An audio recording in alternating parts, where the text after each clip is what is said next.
welcome to Visible Voices, the podcast. My name's Pauline Miller and I am the Chief Equity Officer for Dentsu Mania. I am delighted to be joined by Mania Kostrzewska. Very nice. It's really hard. Very good. Who featured in our Visible Voices film last year. And Visible Voices, the podcast, is very much designed to help us delve deeper into the lives and the stories of the extraordinary people at Dentsu who have shared their stories and their journeys through Visible Voices, our short film. So Mania, welcome and thank you for coming all the way here to come and share your story live in person. I'm so excited. Oh, come on, it's a pleasure and I feel like a movie star already. Well, you are a movie star. Oh, okay. Let's start with that movie and let's talk about where this journey started, because you shared powerfully your story and the feedback around the world. Like, it went out and it was beyond. It just superseded all of the expectations that we had. And when we released the film last year, it was at the cusp of Pride. It was at the very beginning. And of course, we see the flags, we see the progressive flag. What happens when the flags get packed away? Well, it's an interesting question because for a queer person, I think it's just like every day, it's the same day in terms of like you have to, especially when you live in Poland, like it's obviously the June is like more joyful and like we, you know, like you can, as you said, like we can see all the flags and also brands are, you know, doing stuff within the Pride. And so we feel like there is this sense of like community, joyness, but like every day is basically the same if you're a queer person because you have to fight for your right every day. It's not like the June 1st, like you don't have to because it's Pride Month and like everybody is like, hey, like we love queers now. Like the fight is still there and it's the same and the box is still there. So like it's just like a daily, sometimes struggle, sometimes joy. Sometimes you just, you know, tired with all the fighting and like talking to people and, you know, explaining to people what it means to be non-binary, how it's possible that you don't, you know, put yourself with any gender, like you have to choose. And with people not having that understanding, it sort of puts that pressure on you to have to continually share each time. Yeah, but you know what is interesting? Like, since I have this role in diversity, it actually taught me to be less of a fighter in terms of like getting angry at people that they don't understand. Because before that, I was like, I'm built on values. So whenever every time everybody is like questioning those, I was getting angry and like I was like, I'm not going to. And I still believe that like I don't need to explain this to people. It's not my place to explain what it means. Like if you don't understand, go and like look this information somewhere. We have like internet and stuff. But since I'm doing this job, it's just like it taught me to maybe look at this differently because I feel like it's kind of like calm me down and like I don't know, maybe because of all the workshops that I also been in and like I'm more understanding towards people who don't understand. But now I'm taking like more like scientific approach and I'm like, you know, talking with like numbers. Like, I'm like, do you know that many percent of people and blah, blah, blah, blah, blah. And it seems like they're listening to this. And then I'm actually quite proud of myself that like I don't fight with them anymore. Which is great because what you're doing is you're broadening the dialogue with lots of different proof points. So not just this is your personal view, but these are the data points, which I think is really, really powerful when we're trying to engage anyone on a journey of understanding. Just going back to the end of the Visible Voices and as you said, the box still remains, my life still continues, there's still challenges. Is Pride working? Is it still valuable that we have Pride once a year? And if you will look at like Polish history and like how the society see now like LGBTQ plus community and how it's changing even like when you see how many people are now supportive for equal marriage and stuff like that. It clearly shows that the Pride movement and everything that's happening around Pride is working. Because when I moved to Warsaw, like 20-ish years ago, and I went to my first Pride, they were like throwing eggs at us and rocks at us, and there was no police supporting us, and we had to, like run into the bushes, and like it was really scary. Yeah. And now it's not. Now it's really like a celebration. It's working because, we have more like families join and the Pride is growing, and there's like more and more of the cities taking over the Pride. And especially I think like for the younger crowd, it's something different than it was for me back then, right? Like, I think it's a fight, but it's a fight in a different way than it was for me. They are not so scared that I was 20 years ago. And of course, you have a new government in Poland. What do you hope to see from this new government? Does it give you a sort of hope for something different?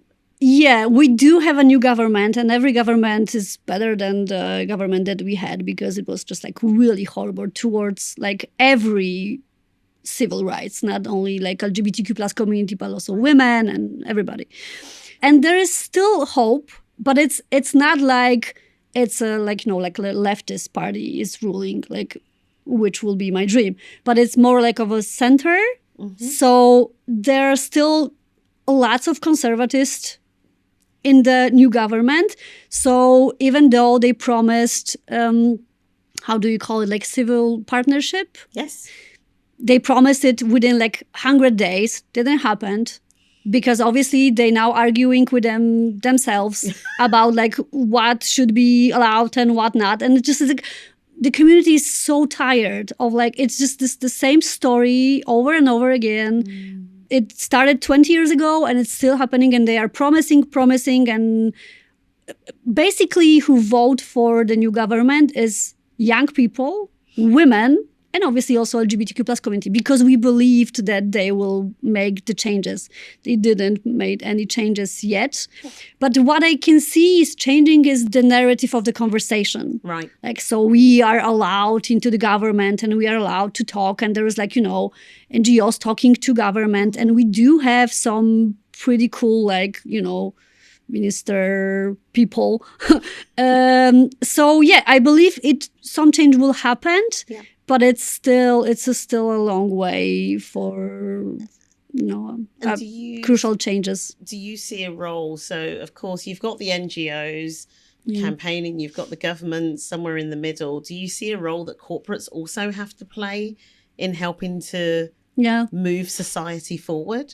Yeah, I was having this discussion actually with some of my friends in the LGBTQ plus networks, that actually corporate world is better than governments often, because of like global strategies, and because corporation needs to fight for people to work. So because companies want to be attractive for new people to join, I think they are more progressive than the government. So obviously yes, and I believe that the government is really afraid of seeing the change that actually is happening within the society and within the companies, and they're just afraid to follow. So I think the companies are might have a huge impact on what is coming. I believe, I hope, I dream.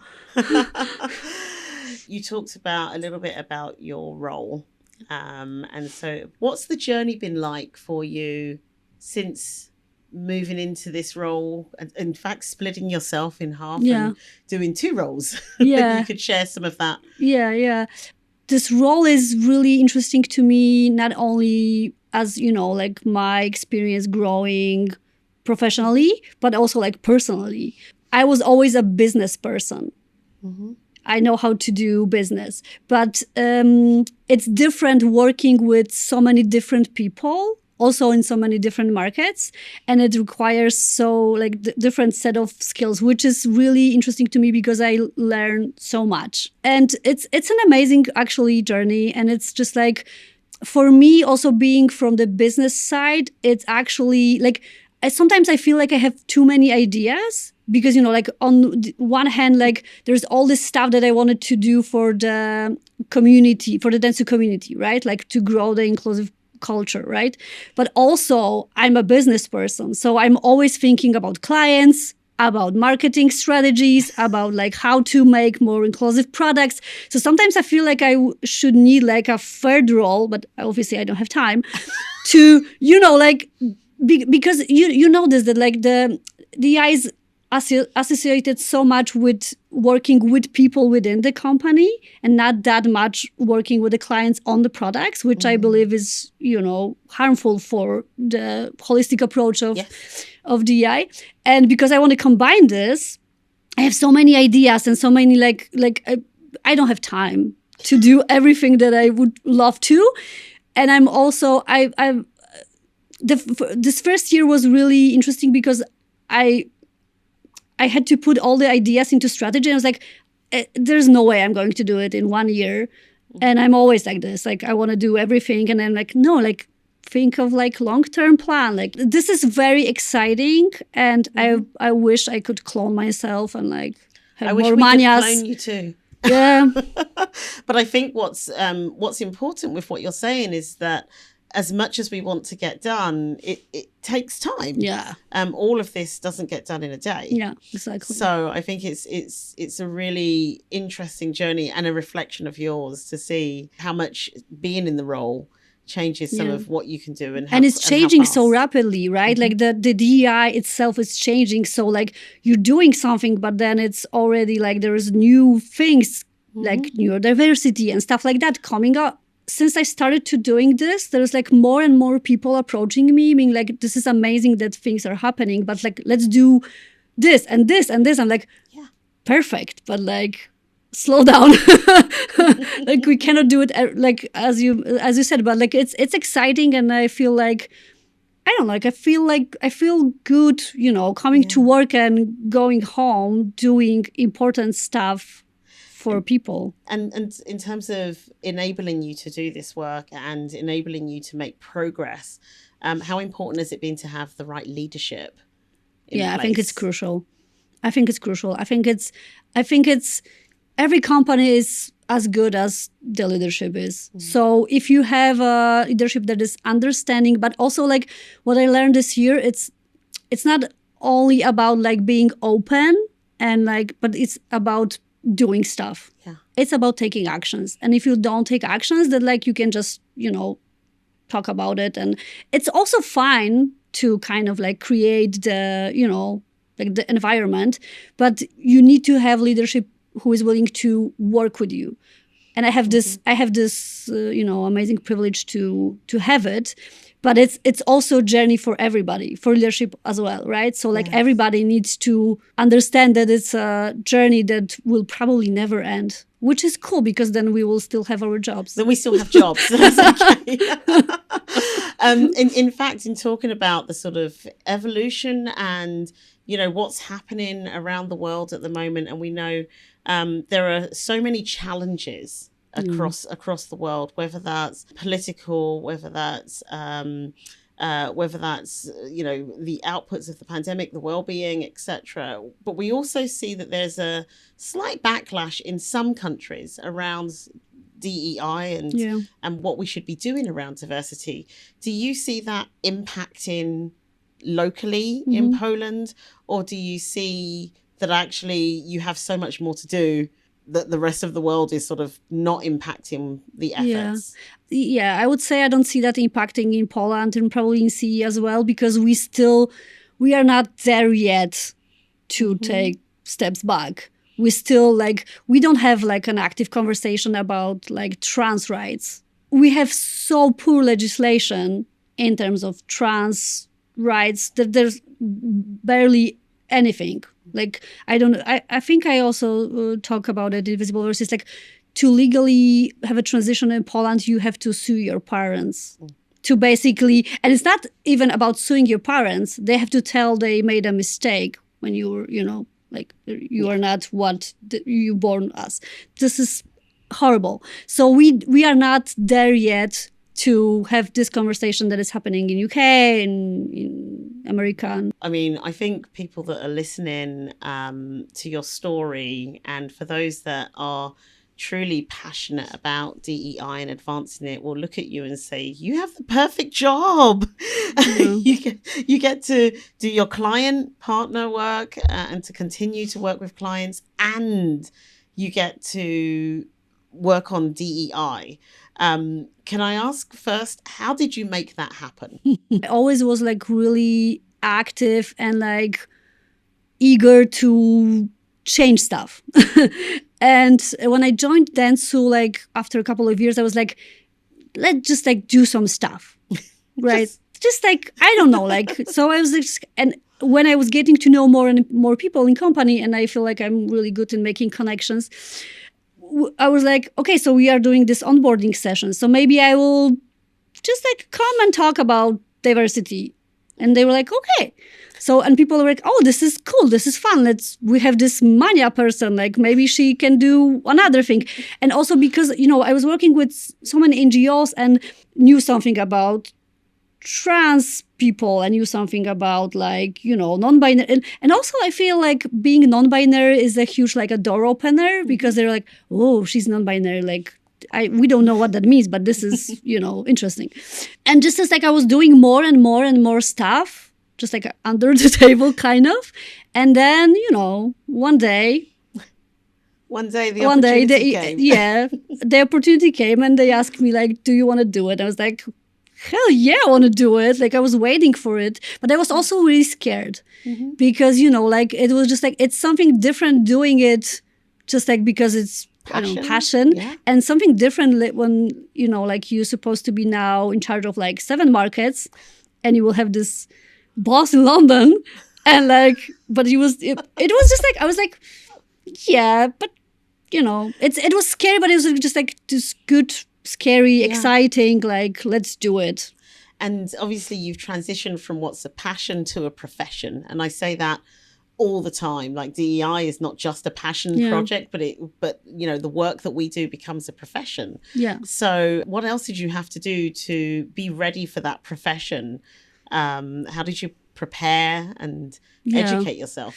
Yeah. Besides of when I was talking about calm down with talking to people, which was really interesting because, when you talk to different type of crowds, the professional role is something different than, talking to my friends and arguing at the parties about like, don't call me a woman or whatever, right? Mm-hmm. But one thing that was really crucial, and I knew when I stepped into this role that I need to do it, is just like, I was just like starting to read everything, like every report, go to conferences, and just because I feel like in this role, like I need to know things. Yes.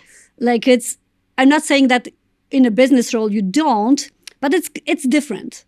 You based on your experience in business, you can based on like how you did stuff in the past.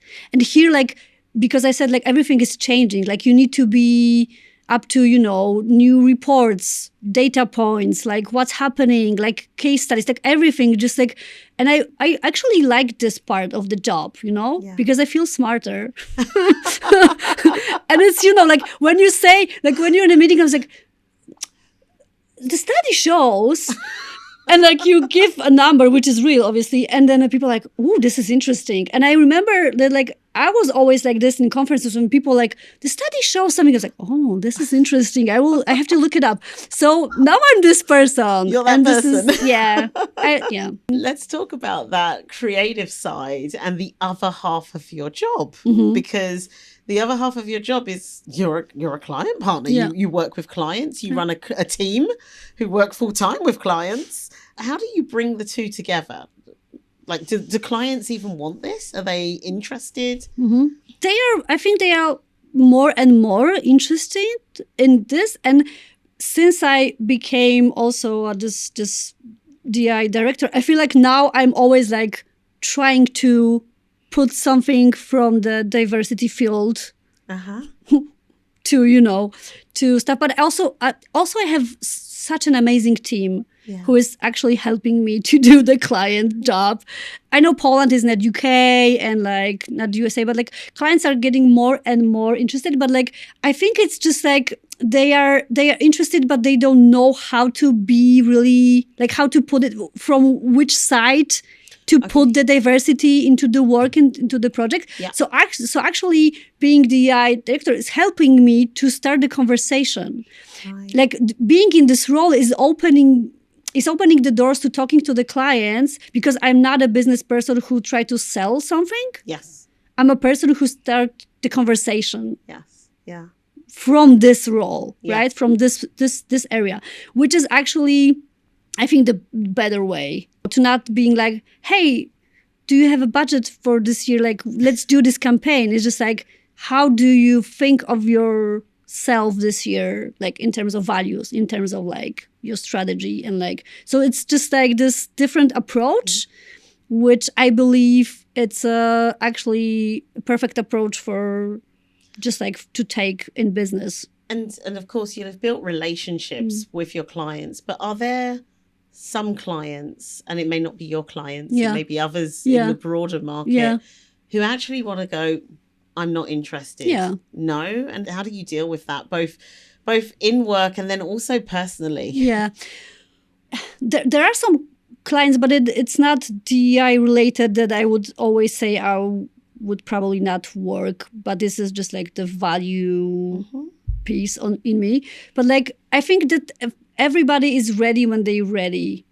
I wouldn't push the client who is not like really ready. Maybe I would try to start the conversation from a different angle, right? Because I feel like there's a DEI side to every company and every client, but they just do it differently. Yeah. For some clients, it can be like, they don't have to go like, yeah, let's have this, gay couple kissing in our commercial. But they can be like, maybe we should think of like more, I don't know, like younger or older customers. This is also DEI, right? Like not every company has to, start from like having every, box ticked. Yeah, exactly. My point, right? So like there's always this window of like starting the conversation with the client. If you know the client, if you know the strategy, if you know their goals and what they are struggling with, there is always something you can talk. So is the real trick to really make sure that when you bring DEI into a conversation, it's aligned to their strategies and not your own agenda? Exactly. It has to come like naturally, right? Like you have to see it for yourself, and then you will just like kind of design it within the conversation. It's also a really hard question for me, because it was never so hard for me to do it. Sometimes you don't always have to use the word diversity, right? You can talk about this area that is addressing this subject, but you don't have to be like, hey, let's talk about diversity, equity, and inclusion now. Do you know what this means? No? I will tell you. This is not the way for me. Yeah. For me, it's just like, if I know the products, if I know the client, like maybe talk about research they do. Maybe they will expand some different groups they don't think about, and let them focus on the research, right? And then you can take from there, right? And I guess in that space around not having to use words like diversity, equity, and inclusion, and I mean, in the years we've gone from equality to diversity to equity, inclusion, belonging, etc. Like there are so many words that they can be quite loaded and maybe not always have the same meaning. Yeah. Do you find that there's a difference in terms of some of that meaning? So equity is a very new term. Yeah. How is that landing locally? I think in the end it's always a conversation of like solving somebody's problem or challenge, right? So if you are a client who's producing something or selling something, or it's just like you always have this community that you can help. Yeah. This is the essence of DEI, right? Like, because if you want to address somebody's issues and help them and solve this, you will have to do it. Like, you will have to bring diversity, equity, and inclusion to actually solve this, right? Yes. Obviously, you don't have to solve every group's problem, you can just solve one problem. And so I would say that like there are some clients who are really mature and progressed, and you can use those terms and they will understand and you can talk to them. But sometimes you just say like, hey, like, what's your customers? Do they have any issues? Maybe you could think of other people that you don't thought before.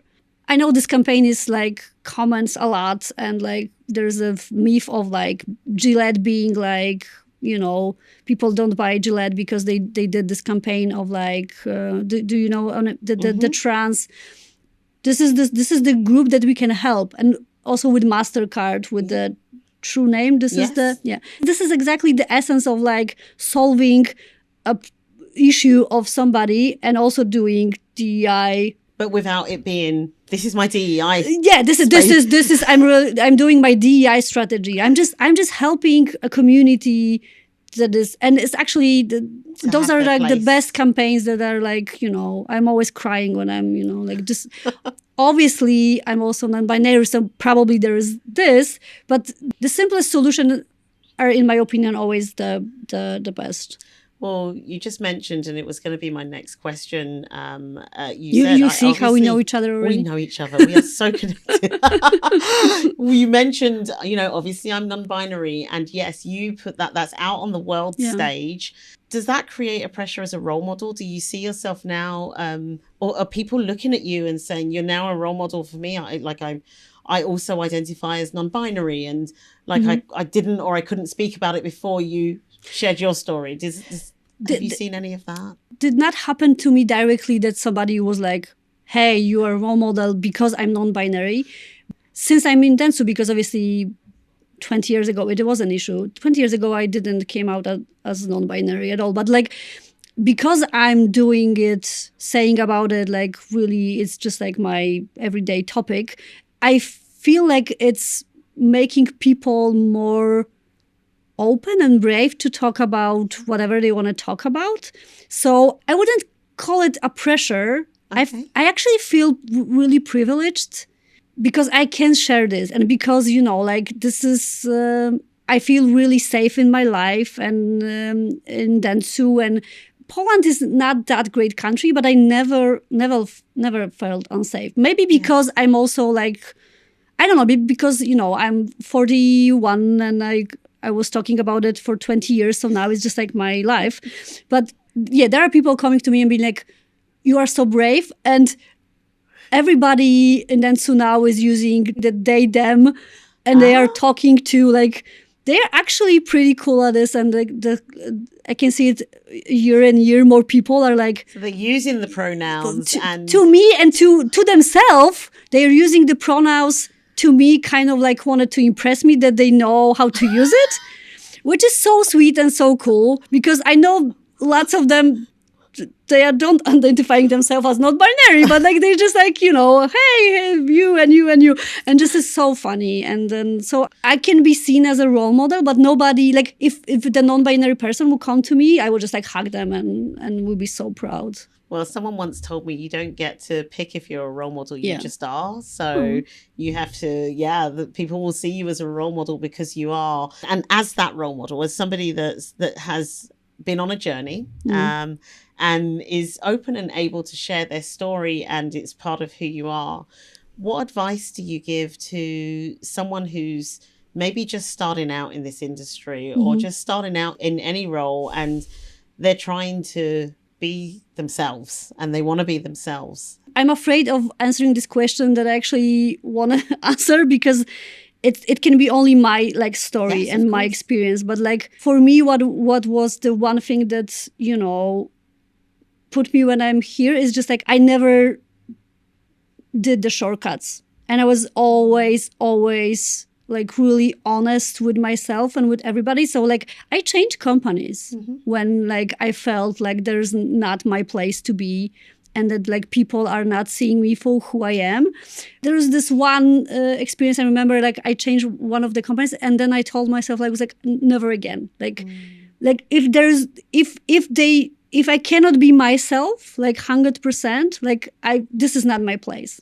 So, and I say it's now it's my journey, but like I know it's not easy when you're starting. So I can reflect on this, like, now, like 15 almost years in like my professional career. But like what saved me is to be honest with myself, to never pretend to be anybody else, even if it's hard, even if sometimes you lose your job and sometimes like you have to build from the scratch and like maybe, I don't know, move or something. But like it is what makes me, sleep at night.